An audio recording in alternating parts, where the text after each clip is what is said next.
The story takes place on a rainy night in Los Angeles. A brilliant detective is chasing a suspect. Seeing the suspect reach for a gun, the detective doesn't hesitate and shoots him dead. But 2 years later, Detective Bosch is sued by the Los Angeles Police Department. It turns out he has shot and killed several criminal suspects in the line of duty, disregarding the law and violating police regulations. The plaintiff's attorney argues that Bosch's reckless actions are tied to his past. Bosch was once a special forces soldier who had seen real combat and killed without hesitation. After leaving the military, he was assigned to the Hollywood division as a third-grade detective. Over the years, he had killed 5 suspects without a clear justification. Even in the shooting 2 years ago, he couldn't clearly explain why he fired. The plaintiff's attorney exploited this weakness, and Bosch kept losing in court. One evening, while resting at home, Bosch recalls that rainy night in Los Angeles 2 years ago. He clearly remembers the suspect drawing a gun, which is why he fired, but no one at the scene could prove what happened at that moment. Even his partner, Jerry, and the backup officers arrived only after the incident. Bosch himself begins to doubt, did the suspect really draw a gun? The next day, Bosch is summoned again. The plaintiff's attorney questions him about the case from 2 years ago. You suspected the man of killing multiple women, didn't you? Yes, he was one of several suspects. Did Mr. Flores have a criminal record? No. Had he ever been arrested or charged with any crime? No. The attorney's questions are sharp and relentless, pressing Bosch on why he fired. Bosch explains that the suspect appeared to be reaching for a gun, and indeed, a gun was found at the scene. But the problem is, there were no fingerprints on it. Forensic tests could not link the gun to the suspect. The attorney accuses Bosch of staging the scene, planting a random gun after the shooting. Bosch has no way to explain. The attorney then asks if the victims had anything in common. Bosch answers that they were all immigrant girls working as match sellers. Hearing this, the attorney suddenly changes the subject and asks what Bosch's mother did for a living. The answer shocks the courtroom. Bosch's mother was also a match seller, and she had been murdered when he was a child. Bosch was then sent to a foster home. The case remains unsolved, the killer still at large.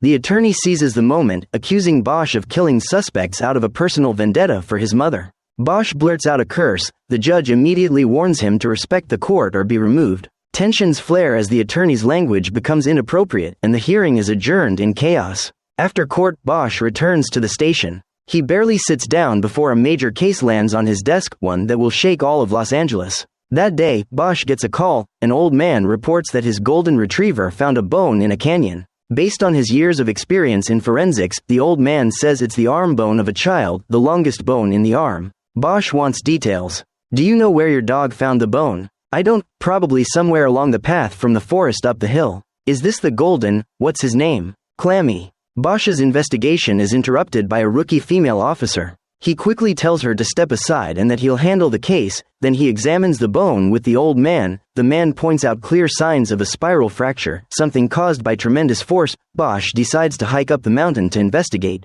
Outside, he meets the rookie again. Her name is Julia. Sorry for interrupting your conversation with the doctor. I know you're trying to get into the case. Don't worry about it, Bosch replies. He hides his flashlight in the car trunk, then pretends he forgot it and asks to borrow Julia's, saying he'll return it later. And just like that, Julia falls into Bosch's little plan. Bosch takes the golden retriever up the mountain. The sky is darkening. As he climbs, he finds scattered bone fragments. Before night falls, he quickly sets up crime scene tape and hurries down. But as night closes in, he slips and tumbles down a slope, his ribs slamming against a massive tree. Bosch screams in pain and curses. Luckily, the old man at the foot of the hill is able to stabilize him. The next day, the police seal off the entire forest and set up barriers around Bosch's marked site. They unearth a large number of bones, and the medical examiner assesses the depth of the burial pit. Although the killer had been panicked, he had clearly planned this for a long time. Nearby, they uncover a damaged skull. The skull shows clear signs of having healed after a fracture and bears blunt force trauma marks, without a doubt, a murder.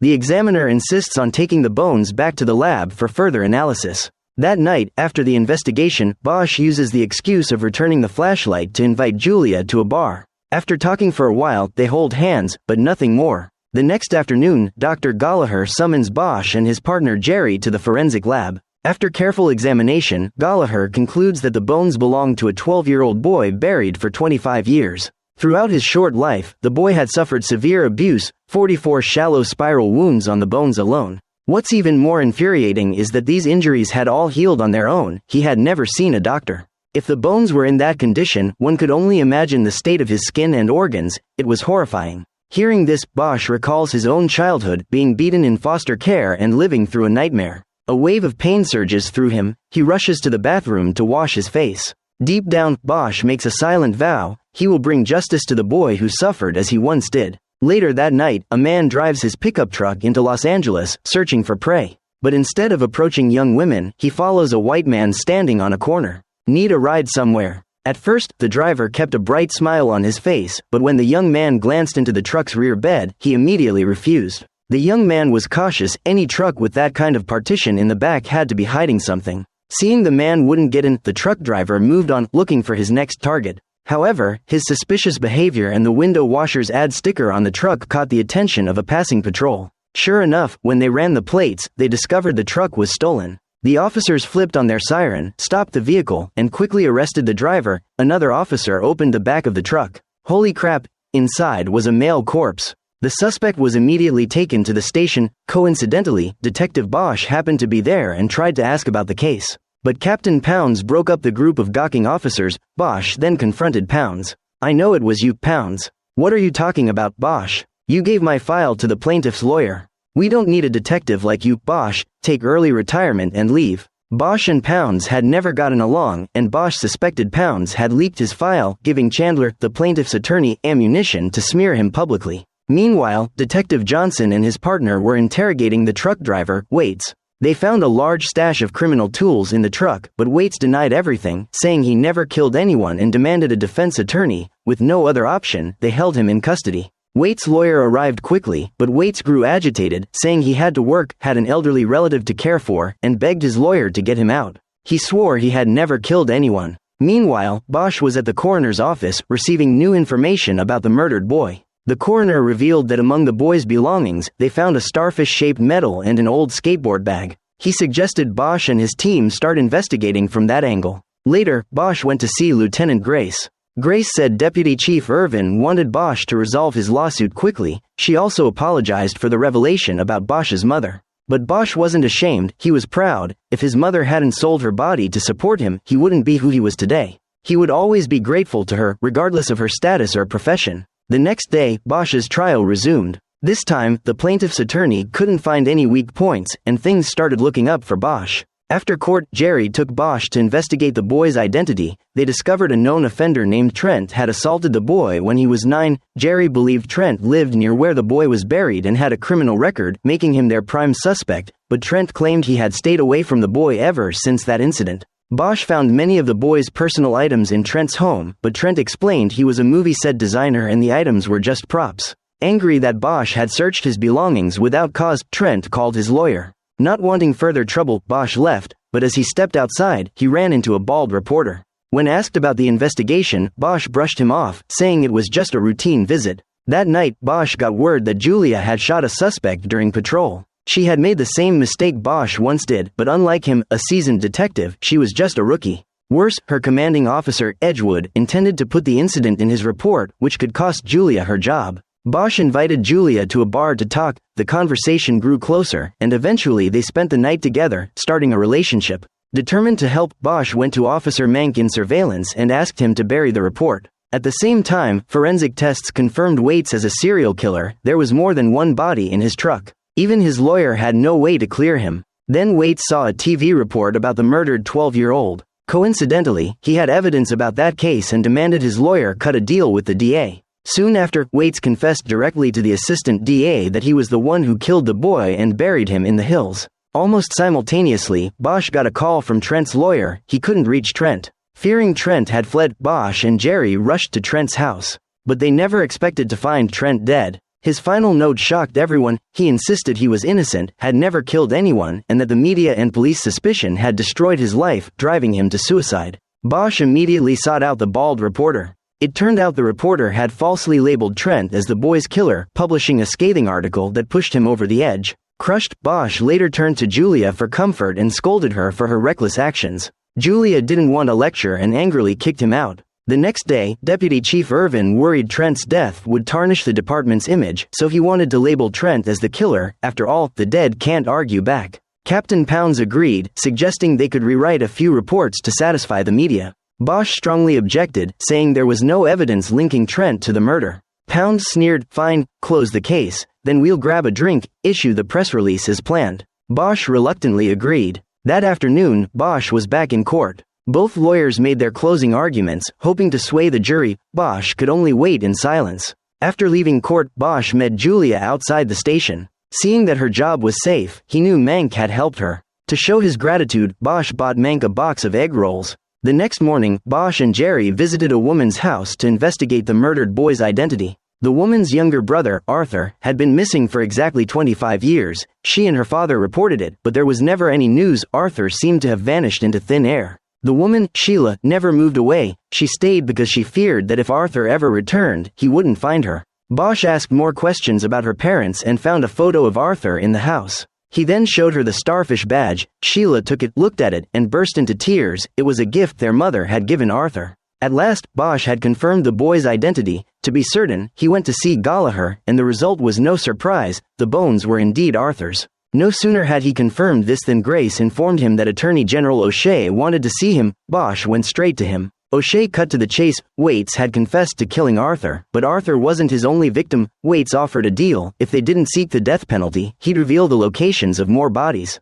Bosch didn't propose such a deal, but O'Shea, mindful of politics and reputation, didn't want a single misstep. He ordered Bosch to speak with Waits the next day to try to uncover his motives. Later, Deputy Chief Irvin met Bosch. He explained that O'Shea was running for mayor, and a smooth resolution of the Waits case would boost his campaign. Irvin worried relations between O'Shea and the LAPD were already hostile. If O'Shea became mayor, Irvin's future would be grim. He urged Bosch to find any inconsistencies in Waits' story. Bosch himself doubted Waits' confession. The timing of the deal with O'Shea was far too convenient. That evening, Bosch reached out to Julia to make amends. She softened as well, and sparks quickly flew. After making up, their passion only intensified. The next day, Bosch and Jerry visited Waits in custody. Waits claimed they had met long ago, back when Bosch was still a beat cop and had once written him a ticket. Waits said that back then, there had already been a dead body in his car, and Bosch hadn't noticed. Bosch, growing impatient, told him to cut the nonsense and explain how he killed Arthur.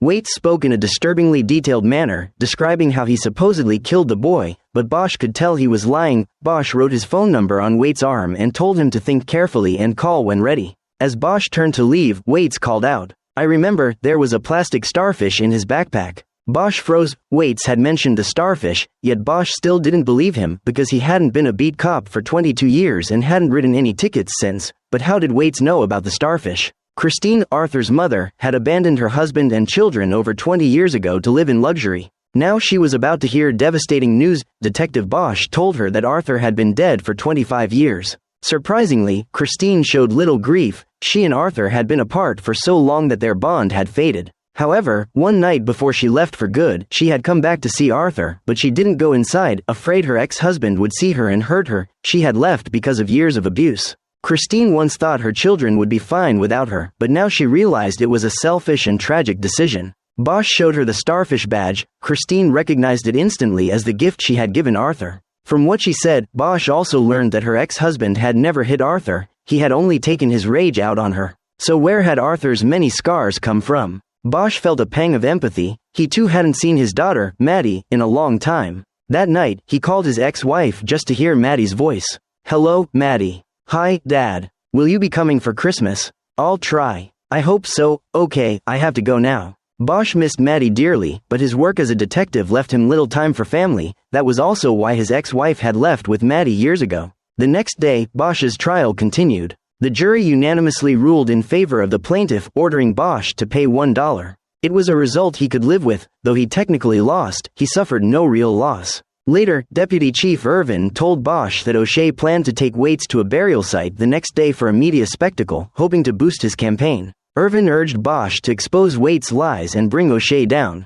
That evening, Julia came to Bosch dressed seductively. They spent the entire night together until dawn. The following day, Bosch and O'Shea escorted Waits to the burial site, an abandoned factory, with many officers following. But before they got far, Waits tripped. With his hands and feet cuffed, he smashed his face on the ground, bleeding heavily. The deputy DA rushed to stop the bleeding and asked Bosch to remove the cuffs, but Bosch refused. O'Shea ordered him to comply, and Bosch reluctantly unlocked the cuffs. They descended into the basement. Bosch instructed that the cuffs be reapplied to Waits, while reporters filmed nearby. That's when disaster struck. Waits overpowered an officer during cuffing, snatched his gun, and fled. Bosch leapt down the elevator shaft after him. But Waits knew the terrain and quickly escaped the factory. When Bosch got outside, Waits was gone, vanished right under his nose. Bosch returned to check on his colleagues. Johnson assured him he wasn't in critical condition, but the deputy DA had died. Bosch then confronted the cameraman for the footage. The cameraman said O'Shea had taken the memory card, but he could copy the footage to a USB drive. Irvin happened to have a USB stick and instructed the cameraman to erase the footage from his drive afterward. When the cameraman left, Irvin angrily blamed Bosch for letting Waits escape. Bosch, equally furious, shot back. Irvin cared only about politics, while Bosch cared only about his colleagues' safety. Their priorities could not be more different. Bosch visited his wounded colleague in the hospital. The officer gestured with his hands, telling Bosch that his gun and badge had been taken by Waits. Bosch reassured him and promised to get them back. Meanwhile, on the run, Waits carjacked another vehicle. He used the stolen police gun to blow apart an innocent driver's head, then drove to a secluded garage. There, he used a piece of wire to unlock his handcuffs. Waits looked at Bosch's handcuffs like a trophy, then went to the back of the car to remove the license plate. To avoid detection, he carefully spread paint over his facial wound like a woman applying makeup. He went to his mother Irene's house and said he wanted to stay for a few days. "Stay as long as you want, son. I couldn't be happier," she said. The kind mother was delighted, unaware that her filial son was in fact a serial killer. To cover his identity, Waits even stole Irene's glasses, worried she might see the police bulletins about him on TV. Meanwhile, the police formed a task force to catch Waits, but they excluded Bosch, LAPD's most fearless detective, because Waits had escaped right under his nose the day before. For the department's reputation, Bosch was sidelined. He turned his focus back to Arthur's case, only to uncover a shocking twist. When Arthur's father saw his son's photo, he broke down. "I killed the boy, it's all my fault." Bosch took him to the station for questioning. But on the way, the man got carsick. "Oh God, this is horrible." Jerry, disgusted, dragged him out of the car, only for Sam to vomit all over Jerry's favorite shoes. Jerry was speechless. After cleaning up, they brought Sam to the station, but years of drinking had left him incoherent. He claimed that one drunken night he had beaten Arthur too hard, killing him, then in fear carried him up the mountain to bury him. But Bosch didn't buy it. He had seen the canyon, the terrain was rough, and the burial site was near the summit. A drunk Sam could never have carried the boy that far. Bosch suspected Sam was lying, taking the blame for someone else. Sheila and Christine had both said Sam never hurt the kids. The next day, Jerry built a dummy the same weight as Arthur and tried carrying it. Even sober, Jerry struggled for hours and failed. Sam was definitely lying. That night, Bosch went to Sam's house to investigate and ran into Sheila, Sam's daughter. She said she had just returned to pick up some old belongings and would be leaving soon. After she left, Bosch found intimate photos of Sheila and Sam in a drawer. Meanwhile, Waits couldn't suppress his urges and began hunting again, this time targeting a young man. After chatting him up, the man got in the car, unaware his life was hanging by a thread. Waits drove him to a small motel and strangled him to death. Waits wasn't gay and had no special fetish. He killed with purpose, following a cold logic, and savored the act. After the murder, Waits taunted the police. "I want to know what choices I have left. Why are you asking me? Because we're so alike. First, we'll catch you. No, I don't like that. Second, you could take my partner's gun and put it in your mouth." Waits' arrogance dripped from every word. He wanted to play a cat and mouse game with Bosch.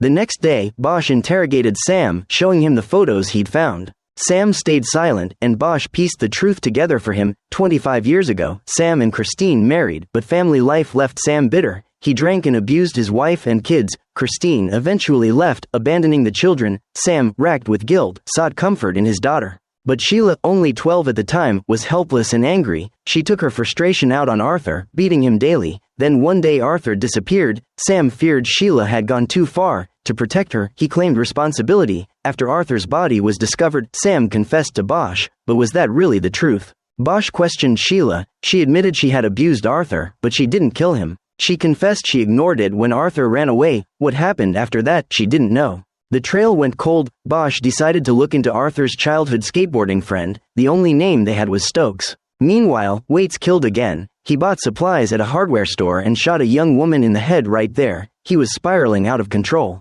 Afterward, Waits called Bosch to brag. On a morning after Christmas, Bosch traveled to Las Vegas to see his daughter Maddie. Years had passed. She had grown into a poised young woman. As soon as she saw him, she threw her arms around him. Later, Bosch cooked her breakfast. "How is it?" "It's amazing." He then met with his ex-wife Wish outside. He asked her to help build a profile on Waits. Wish had once built profiles for the LAPD, but the pay was poor, so she switched to gambling. At first, she refused. Bosch shouldn't be involved in the Waits case, but Waits' arrogance had pushed Bosch over the edge, and Wish relented. In high spirits, Bosch took Maddie to a shooting range. They had fun all day, but his ex-wife wasn't pleased. "I don't mind you being in Maddie's life, but I don't want her thinking you're the fun parent and I'm the boring one." Though divorced, they still got along. She handed Bosch a file on Waits. When she first heard the name, she thought he was foreign. The name carried a French literary air, Waits, meaning fox, cunning and selfish. A fox uses its wits to outmaneuver brute force, easily defeating a foolish wolf. In this case, Bosch was the wolf.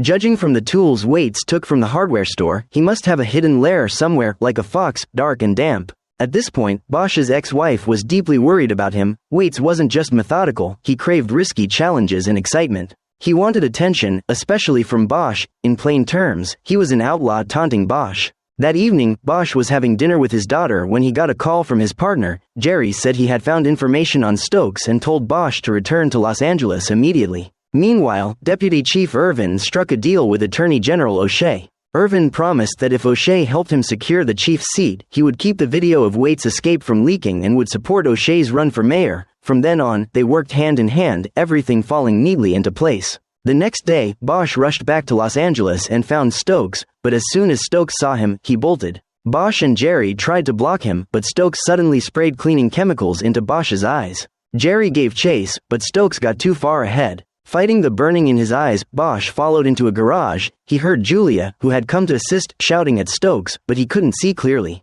A gunshot rang out. Julia collapsed. Bosch lunged forward, caught Stokes, and checked Julia's condition. Luckily, the bullet hadn't penetrated her vest. Julia was shaken but alive. At that moment, Edge, the commanding officer, saw Julia down and kicked Stokes hard. Jerry rushed in to stop him, but what exactly happened in that split second? Who fired the shot that hit Julia? Police arrested Stokes, but he swore he was innocent. "Why did you run?" "Because everyone else was running." He insisted he'd done nothing. Bosch didn't argue, instead showing him Arthur's photo, but Stokes didn't recognize the boy. Soon after, Officer Edgewood told Bosch that forensics wanted to see him. At the lab, they asked who had fired the shot. Bosch replied that his view had been blocked, he hadn't seen. Later, Bosch visited Julia, hoping for clarity. Julia claimed Stokes had tried to grab her gun, and it discharged accidentally. She was saved by her vest. But Bosch watched her closely. He knew she was lying. Even through blurred vision, Bosch remembered Stokes had both hands against the wall. He hadn't resisted. Bosch concluded Julia had staged the incident. She'd been desperate for a promotion and saw this as her chance to be praised as a hero. At first, Bosch had shielded her in his report, but now, he refused to cover for her. He told forensics the full truth, unwilling to lie just because of their relationship. Days later, Bosch confronted Stokes again, asking if he recognized anyone else in the photo. Stokes identified a few people, using that as leverage. Bosch agreed to release him, a decision Irvin approved. Keeping Stokes only created more problems, especially since he hadn't attacked Julia. Irvin then officially informed Bosch he could join the operation to catch Waits. Finally, Bosch was back on the case. Soon, he uncovered a disturbing connection. Waits had often said he and Bosch were alike. Bosch never thought much of it until he watched an old video. "Lock me in the trunk, then I'll never see sunlight again." It hit Bosch. Waits and he had both lived in the same foster facility as children, where the staff punished kids by locking them in car trunks. Bosch could never forget those dark days. He and Jerry rushed to the foster center to search for Waits' records, but the archives were decades old, over 8,000 paper files, so they hauled them back to sift through one by one. Bosch believed that if they found Waits' file, they could understand his past and predict his methods. Meanwhile, Waits kept himself busy, gnawing on chicken and practicing his killing technique in his car. Late at night, he targeted a drunk man, flashed a fake police badge, and coaxed him into the car. Waits was about to strike when an ambulance passed by, interrupting him. "What are you doing?" Waits shoved the man out of the car and sped off to his mother's house. Once inside, Waits grew silent and tense. He sat on his mother's bed, then abruptly stood, pulled away her pillow, and she stopped breathing. He killed the woman who had raised him for over 20 years, then calmly lit a candle for her and drank coffee in the living room as if she were still there. Afterward, Waits called Bosch. "My mother died yesterday. I'm sorry for your loss. She'll rot like fruit, and there's nothing I can do." His tone was flat, devoid of grief, as if speaking of a stranger. Bosch tried to keep him talking to trace the call, but Waits had already anticipated it. After hanging up, Bosch returned to the station, asking colleagues to track Waite's location. Before long, Jerry reported that Waite was near a public cemetery. Bosch immediately ordered a manhunt. Meanwhile, Captain Pounds schemed behind Bosch's back. He pressured Julia. "If you want to keep your job, say Bosch forced himself on you, that scandal will bury him and Stokes' case will vanish." But Julia refused. Elsewhere, Arthur's case had new progress. Jaster discovered that the type of skateboard Arthur owned was popular back then, and everyone carved their names underneath. Arthur's board had been found at Trent's house, so they planned to investigate further. But then Jaster called Bosch back. He had uncovered a secret tied to the starfish badge. It turned out that after his arrest, Waite once called Jaster, pretending to be a local police officer and asking about Arthur's belongings. Waite imitated so well that Jaster didn't suspect anything and told him every detail. But Waite was in prison. How could he pull this off? In fact, he had borrowed another inmate's phone under the pretense of calling his mother. Waite had seen the forensics department's number on the news and planned everything in advance. When Bosch learned the truth, he was stunned. He couldn't help but admit this opponent was extremely cunning. Back at the office, Bosch and Julia argued openly over the Stokes case, and from then on, they cut ties. Bosch then visited the old man who raised Golden. He didn't believe Trent was Arthur's killer. A man willing to die to prove his innocence wouldn't write lies in a suicide note. Paul confirmed there were others in that canyon besides Trent and Arthur. The Hurt family had fostered many boys and might have clues. Bosch rushed to the Hurt's house. He showed them the skateboard. Mr. Hurt said a boy named Johnny, whom he had fostered, once owned an identical skateboard, but before leaving the canyon, Johnny sold it to Trent. Bosch asked for the boy's full name. "Johnny Stokes," Hurt replied. Bosch's mind clicked. Out of jealousy for Arthur's skateboard, Stokes had lured him to the canyon, murdered him, and buried his body to steal it. Bosch was certain Stokes was the killer and planned to arrest him with Jerry, but before they could, another case erupted. That night, police found a woman's body in a trash bin, a streetwalker. One look and Bosch knew this was Waite's work. The manner of death mirrored his mother's. Waite had recreated a 20-year-old murder, pushing Bosch past his breaking point. The next day, Waite struck again. He targeted a young mother carrying her child. He kidnapped the woman to a secret garage, leaving the child on the street. Thankfully, passers-by found the baby and called police. The case hit the news immediately. Bosch knew Waite was baiting him, but he had no choice. He had to jump into the trap. That night, they located Waite. Bosch and Jerry rushed to the secret garage. Inside, there was another chamber, creepy and ominous. Jerry, unnerved, called for backup. Meanwhile, Bosch searched alone, finding a hidden basement behind a torn curtain. He followed the narrow passage. "You finally came. I'm here, let her go." But Waite wouldn't comply. The young woman was his ace against Bosch. Let's get this over with. No, please, no. Burning her isn't going to change anything, David. They made me what I am. Do you understand? I'm the monument. Me, and you.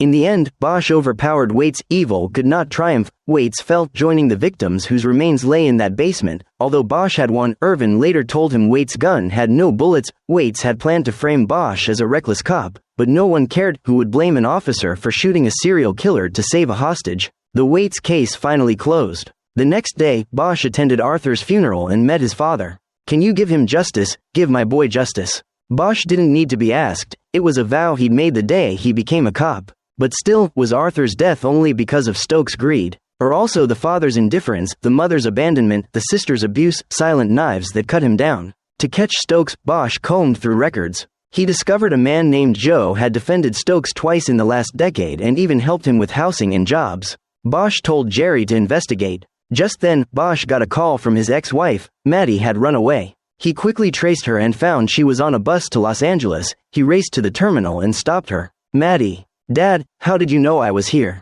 Your parents are both cops. You think we wouldn't find you?" Bosch walked her out of the station. He wanted to scold her but softened when he heard she just wanted to see him. Hungry. Starving. He took her for donuts, then brought her to his apartment. She looked around, amazed. "Dad, did you take bribes or something?